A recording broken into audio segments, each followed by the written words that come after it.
Bonjour à tous, aujourd'hui on se retrouve pour une vidéo un peu spéciale, qui n'est pas du tout dans la série des dinosaures de France, enfin de la famille des dinosaures de France qu'on faisait jusqu'à maintenant. Là je vous propose en fait tout simplement de vous montrer un truc que j'ai fait pendant le confinement pour s'occuper tout simplement.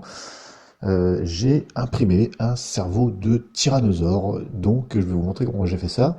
Donc là on est sur Sketchfab, c'est un site où il y a plein de modèles 3D. Donc là j'ai tapé fossile dinosaure, mais évidemment il y a énormément de choses.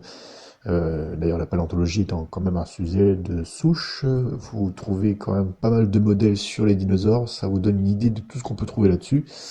Donc là, en fait, je suis en train de chercher mon cerveau de tyrannosaure,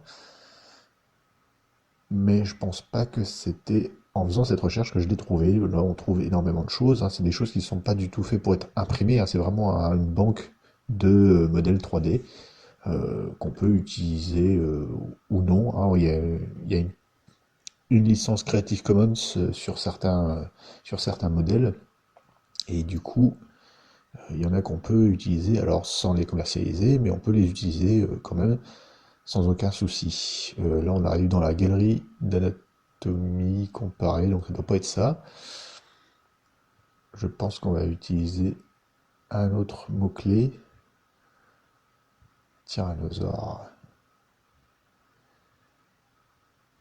Donc ça rame un peu avec entre le capture d'écran que je fais évidemment. Tyrannosaure. Et du coup, normalement, on devrait trouver un peu plus facilement. Voilà, on l'a ici. Dans ce que vous avez là, en fait, c'est ce qu'on appelle l'endocast. C'est-à-dire que on n'a pas de cerveau de dinosaure à proprement parler, c'est le moulage de l'intérieur de la boîte crânienne de l'animal.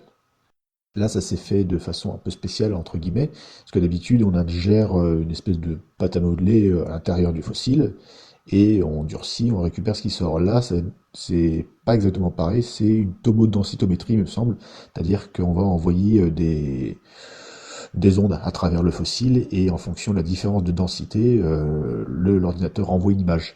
Et du coup, on a obtenu quand même cette chose assez jolie, qui a été fait donc par le Whitmer Lab, c'est marqué au-dessus, à partir d'un fossile de crâne de tyrannosaure, qui est conservé, lui, à l'American Museum Natural of History, sachant que le Whitmer Lab est plutôt l'université d'Ohio, donc c'est quelque chose d'assez communautaire. Et donc, comme on peut le voir juste en dessous, il s'agit bien d'une licence Creative Commons. Donc on va pouvoir le télécharger et ensuite on l'intègre dans un logiciel 3D. Alors ça s'appelle Shitobox. C'était le logiciel qui était fourni avec mon imprimante 3D. Donc là je vais quand même le mettre à l'échelle parce qu'il est un peu petit, donc on va essayer de le faire le plus grand possible, mais on ne pourra pas le faire pour faire taille réelle. Taille réelle, il me semble que ça fait une quinzaine de centimètres. Un cerveau de tyrannosaure, un cerveau de tyrannosaure adulte, alors quand on voit le crâne qui fait quand même assez grand, un crâne de tyrannosaure, et le cerveau, lui, ne fait qu'une quinzaine de centimètres. Mais bon, ça suffit à faire bouger un monstre de 12 mètres, donc c'est suffisant. Donc là, je suis en train d'essayer de le positionner au mieux. J'essaie de voir si ça dépasse pas non plus, parce que ça serait quand même dommage. Il faut que je le pose bien aussi sur la plaque, parce que s'il touche pas, bah, la résine de l'imprimante 3D ne pourra pas imprimer, elle va imprimer dans le vide. Il faut aussi que je m'assure que les tiges qui vont soutenir le modèle soient suffisamment épaisses, parce que j'avais déjà fait des essais auparavant et les tiges étaient trop faibles, j'avais voulu économiser de la résine, et du coup je me suis retrouvé avec un gros chewing-gum dans le fond de mon imprimante, donc du coup finalement j'ai perdu de la résine pour rien. Donc là il va falloir que je diminue un petit peu le modèle parce que la plateforme dépasse un tout petit peu. Bon, ça ne joue pas à grand chose, Et du coup, le logiciel, je vous épargne les temps de montage, le temps de rendu, etc. Le logiciel, lui, crée lui-même les fiches qui vont soutenir le modèle. Donc tout ça, après, ça sera coupé. Ça sera coupé par la suite, une fois que le modèle sera rendu. Donc là, ensuite, on procède au tranchage, parce qu'en fait, là, on est sur un fichier qui est lisible par le logiciel. Il faut qu'il le transforme en un logiciel qui soit lisible par l'imprimante 3D. Et ensuite, on fait le rendu, comme quand on monte une vidéo, on l'enregistre sur l'ordinateur, il va falloir faire un petit rendu. Là encore, je vais vous passer le truc en accéléré, c'est juste pour vous montrer comment ça se passe.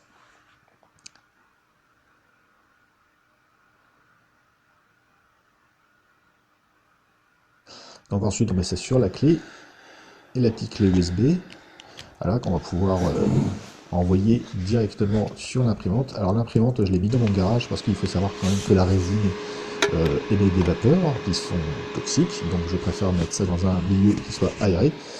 Donc avant de démarrer, on fait un petit calibrage du plateau, ça peut toujours être utile.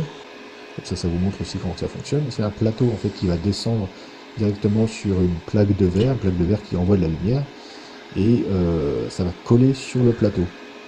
Je sais pas si je me fais bien comprendre, mais le plateau lui descend contre la plaque, il y a de la lumière qui est émise, ça colle la résine, la lumière colle la résine,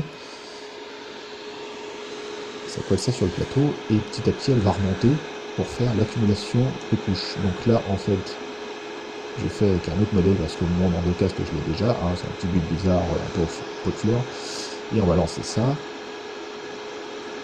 Pour pas que ça fasse bizarre, j'avais gardé le nom T-Rex, mais du coup on a bien vu que c'était pas un T-Rex.